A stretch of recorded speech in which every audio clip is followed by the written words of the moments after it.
What's up, guys? I'm Dave Perret, the Military Millionaire, and today I want to talk to you about how to buy tax lien properties. Now, a week ago, I made a post on Instagram where I said, pay your property taxes, folks. Otherwise, me and my friends will buy them at auction. 3 single families, 1 duplex, 8,200 total in tax liens today. My inbox on Instagram exploded for the next 24 hours. And after answering a million tax lien questions, I decided it would just be a lot easier to write an article, film a video detailing how tax lien auctions work, and really that's what this is for, right? So the cost of entry to this short masterclass is a simple smashing of the like button and subscribing to the channel if you haven't done so already.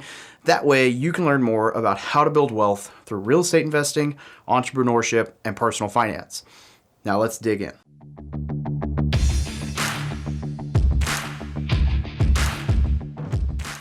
All right, first off, what is a tax lien? A tax lien is the government's legal claim against your property when you neglect or fail to pay a tax debt. For example, let's say you don't pay your property taxes that year. The county will place a tax lien against your property unless you pay them, right? Simple enough. Now, what is a tax lien auction? Assuming that you continue not paying your property taxes after they've put the tax lien on your house for an extended period of time, the county will eventually place the lien up for auction.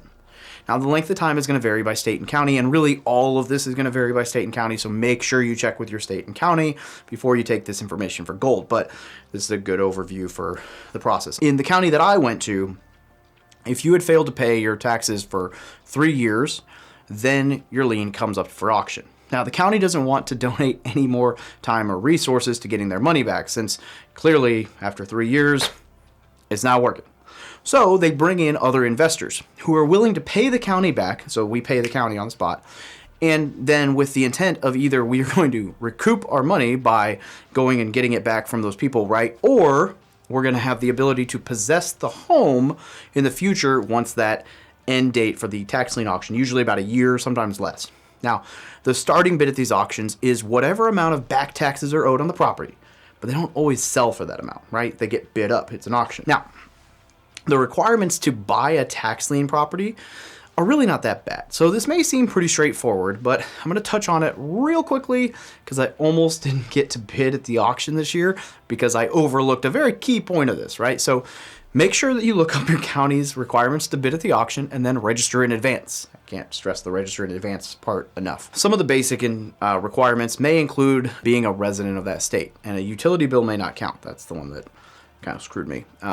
Ability to pay for the tax lien in full on that day, and that you do not currently owe any back taxes yourself in the state, which is, that's... So the reason this almost screwed me is because I haven't moved my residency to the state of Missouri yet.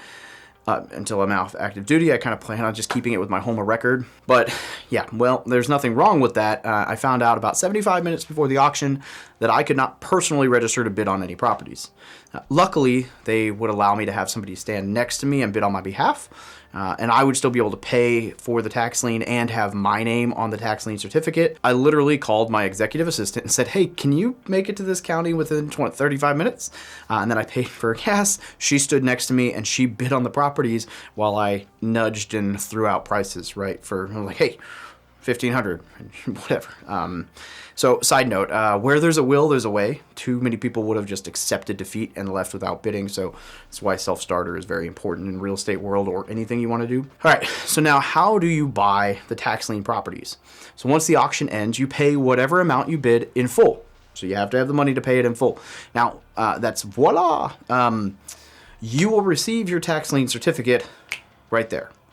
However, I highly recommend that you call the county tax collector's office before the auction and confirm how they will accept payment for those liens, right? Most counties will accept cash or check, but some don't want personal check. They want bank check. Just make sure you call and ask, right? The one that I went to earlier this year even accepts credit cards, so I could have been swiping the Amex for tax liens, which is pretty funny, but also, you get paid back 8% and it charges you 11%. Anyway, so how am I buying the house? Or are you buying the house or the tax lien at auction?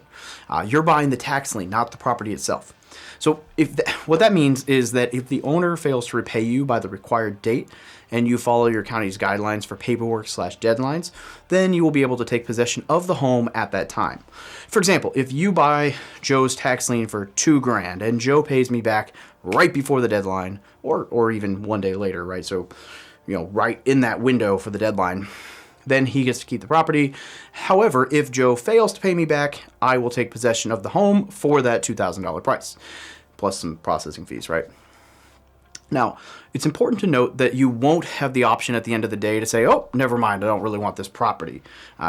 If you purchase the tax lien, then you will be taking possession of the home if they don't pay for it, right? So this is why you need to make sure you do your homework before the auction and you're not bidding on properties that you have no desire to own. Again, do your homework before bidding at an auction. So before you arrive at the tax lien auction, you should have done a lot of homework. About a month before the auction, the county is going to announce what properties are coming up for auction. And it is important to note that not all of these properties will actually make it to the auction, right? So if the property owner catches up on their taxes prior to auction day, they'll scratch it from the record and the home will be taken off the list. In my case on this last bid, that happened to about 1/3 of the homes that were on the original list. But you need to take this list of properties. You need to run it through the county's GIS, like surveyor's map, and you can do this by literally searching X County GIS in Google. From there, you will want to search by the parcel ID, which is on the tax auction, and then write down the address of the property, and you're going to want to know like the physical address, right? Sometimes the GIS will show what the owner's address, but you want the physical address of the property. Now, my partner Marty, who's a lot more seasoned with tax liens than I am, helped me create an Excel doc that had just a few questions on it that were important, right? Those columns should be parcel number, owner name, physical address, what type of property, like whether that's a single family, vacant lot, mobile home, whatever. Does it look inhabitable? Does it look occupied? The starting bid, and your maximum allowable offer. And then you or somebody you pay to should drive by each and every property and answer all of these questions. You may find that some of the properties that come up for auction are like a 0.05 acre lot that's just the result of a bad survey, or maybe it's a house that's like completely falling over, right? So you may also find that some of the homes are incredible, but the odds are that those owners may actually pay their taxes before the auction date. Now, both of the nicest properties that I was eyeballing prior to the auction paid in full, so I didn't get to bid on them, which is a bummer. But even if I had won them, chances are they probably would have, those ones probably would have paid me back, right? Because they're really nice properties. So, but you never know. You're also going to want to go through and look at PropStream or your county's website and try to figure out if any of these properties have additional issues, right? Like code violations, additional liens, whether that's federal tax liens or contractors liens or whatever. The last thing you want to do is inherit a massive problem child. So you inherit this property for like $2,000, but then it's got $40,000 in contractors liens that are now your responsibility, not something you want to deal with. Now, are tax lien auctions profitable? Yes, and also no.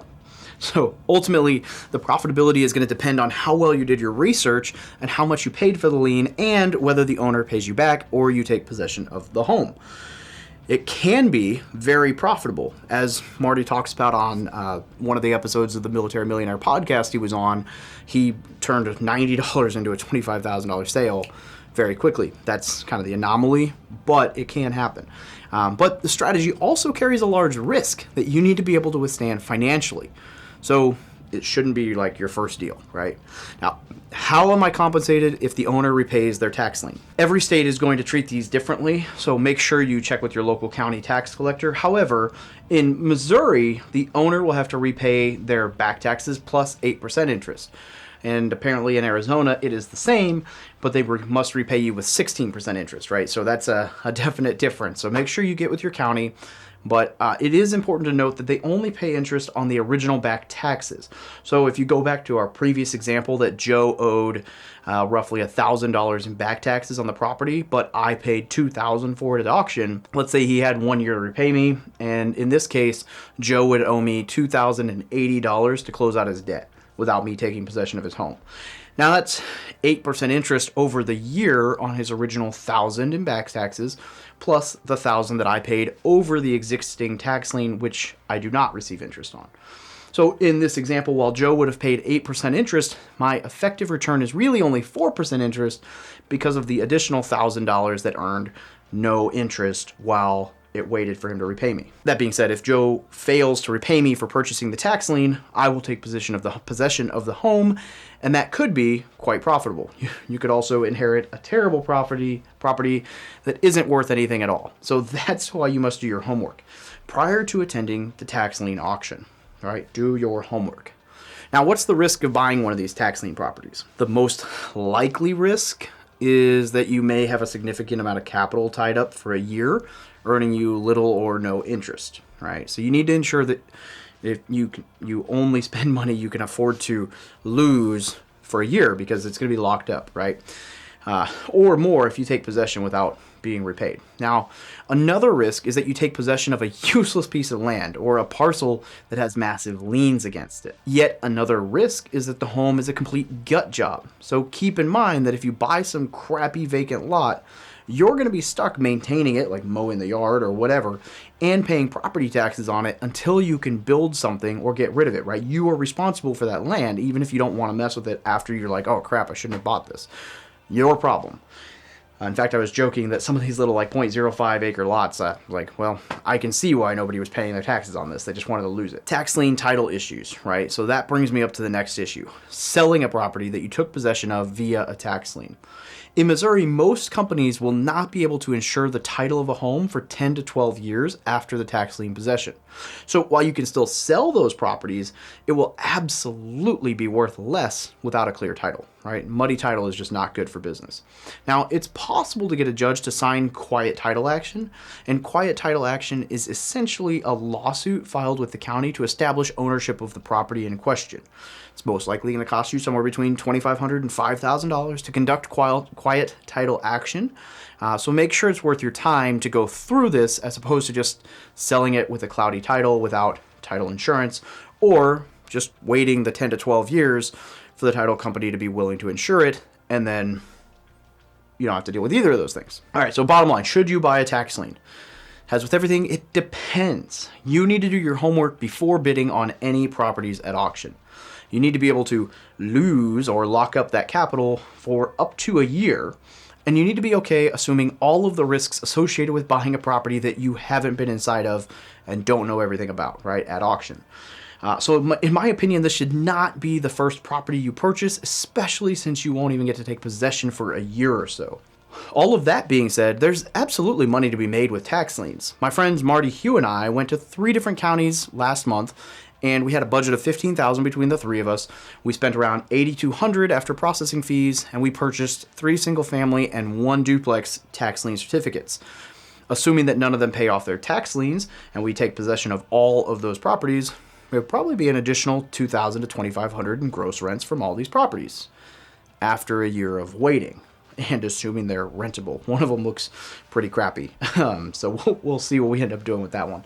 The nice thing is that if only one of these 4 properties, the nice thing for us is that one of those 4 properties only has 140 days to repay us, so we may be able to recoup our funds and start earning income a little bit earlier on that one. And if all of these properties pay us back, we earn roughly $500 in interest, but our money sits for up to a year, right? So hopefully we get to take possession of at least 1 or 2 of them so that it's a little bit more worthwhile on the waiting game. But you never know. So if you want to find great deals on real estate, but you're not ready or able to assume the risk of tax lien auctions yet, then you're definitely going to check out the article that I wrote on finding some off-market deals or using Ballpoint Marketing to do some more marketing and find those off-market deals for yourself. I've got a little bit of some videos on that, some articles about that, so definitely check those out. If you got something out of this video, please just make sure you subscribe to the channel and click the little bell so you get notified when we post new videos. We're just here to help. This is all free content. Hope you got something out of it. Have a great day.